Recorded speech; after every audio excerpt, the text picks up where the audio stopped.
श्री कृष्णा। राधे राधे दोस्तों, कैसे हैं आप सब। आशा करती हूँ आप सब परम मंगलमय होंगे, स्वस्थ होंगे, मस्त होंगे और हमारी तरह अपने अपने कान्हा की सेवा में मदमस्त होंगे। तो दोस्तों, यदि मन में सच्ची श्रद्धा, भक्ति, भाव हो तो भगवान स्वयं दर्शन देने आते हैं। आज की लीला कथा एक चोर की लीला कथा है, जिसको भगवान श्री कृष्ण के दर्शन प्राप्त हुए।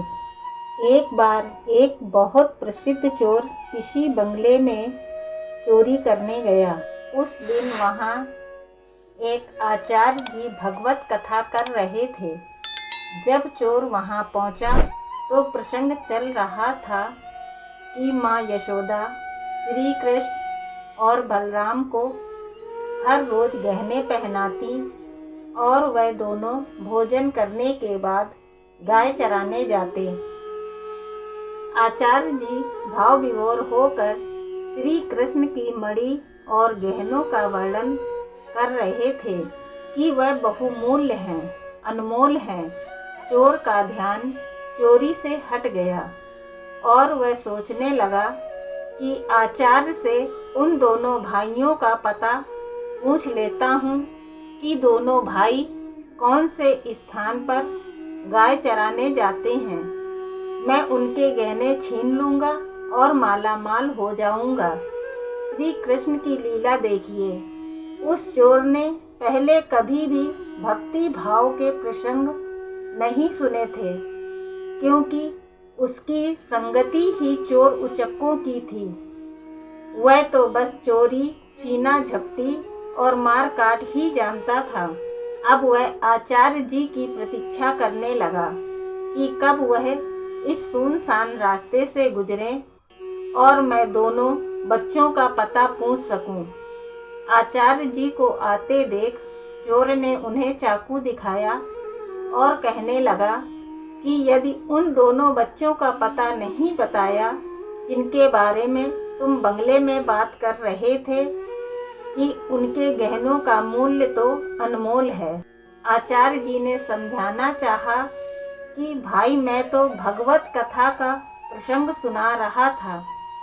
लेकिन आचार्य जी को लगा कि यह ज्ञान की बातें इस मूढ़ को समझ में नहीं आएंगी, क्योंकि उसके दिमाग में गहनों का ख्याल घूम रहा था।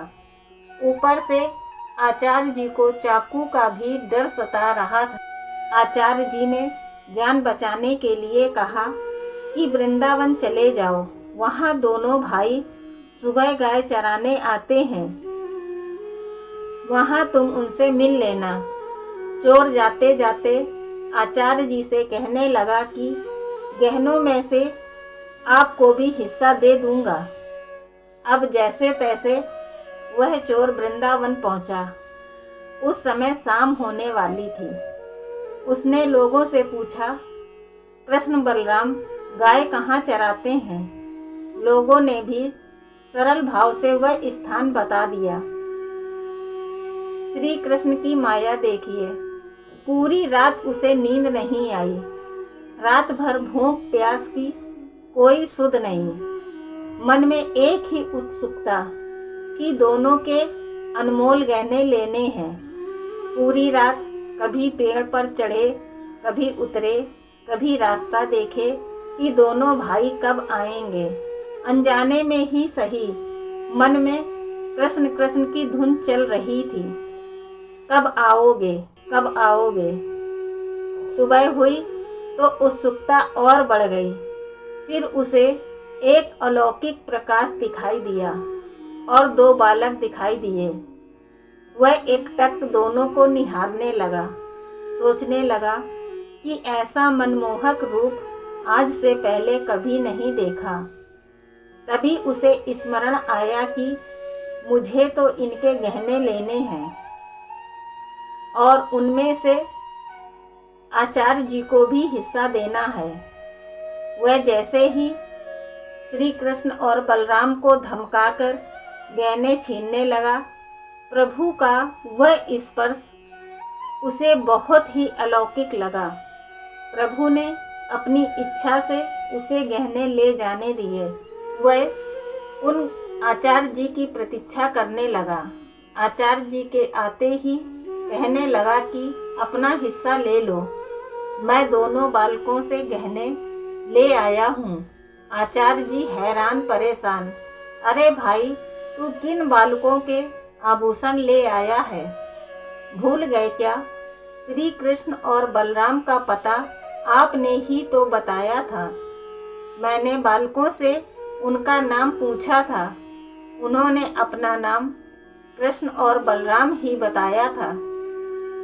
आचार्य जी कहने लगे कि मुझे भी उन बालकों से मिलना है, मुझे भी ले चलो। दोनों उस स्थान पर पहुँचे। चोर को दोनों दिखे पर आचार्य जी को नहीं दिखे। चोर ने श्री कृष्ण और बलराम से कहा कि आप आचार्य जी को क्यों नहीं दिख रहे? आपको उन्हें भी दिखना पड़ेगा, नहीं तो वे मुझे झूठा सा कहेंगे। भक्त की जिद के कारण प्रभु ने आचार्य जी को भी दर्शन दिए।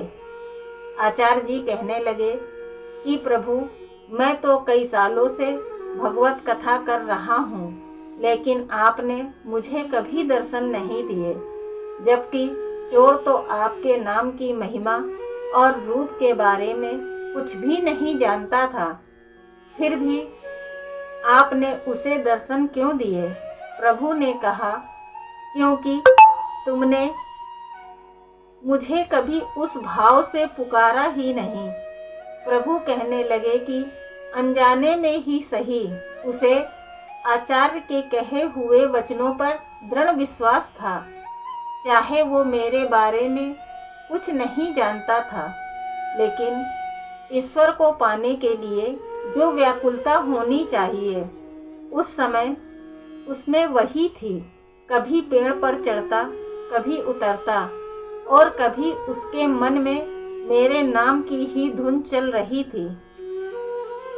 इसलिए मैं उस पर रीझ गया और उसके समीप आ गया। आचार्य की संगति का यही तो परिणाम होता है। अब चोर भी आचार्य की संगति में श्री कृष्ण का परम भक्त बन गया, क्योंकि वह भी श्री कृष्ण की कृपा प्राप्त कर चुका था। बोलिए बांके बिहारी लाल की जय। बोलिए मोर मुकुट बंसी वाले की जय। तो दोस्तों, आज की लीला कथा कैसी लगी कमेंट करके अवश्य बताएं। यदि लीला कथा अच्छी लगी हो तो वीडियो को लाइक व शेयर करें, और यदि चैनल पर नए हैं तो अपने चैनल लिटिल कान्हा वीगो को सब्सक्राइब करना बिल्कुल भी ना भूलें। मिलते हैं अगली लीला कथा में, तब तक के लिए राधे राधे। जय श्री कृष्णा। हरि बोल।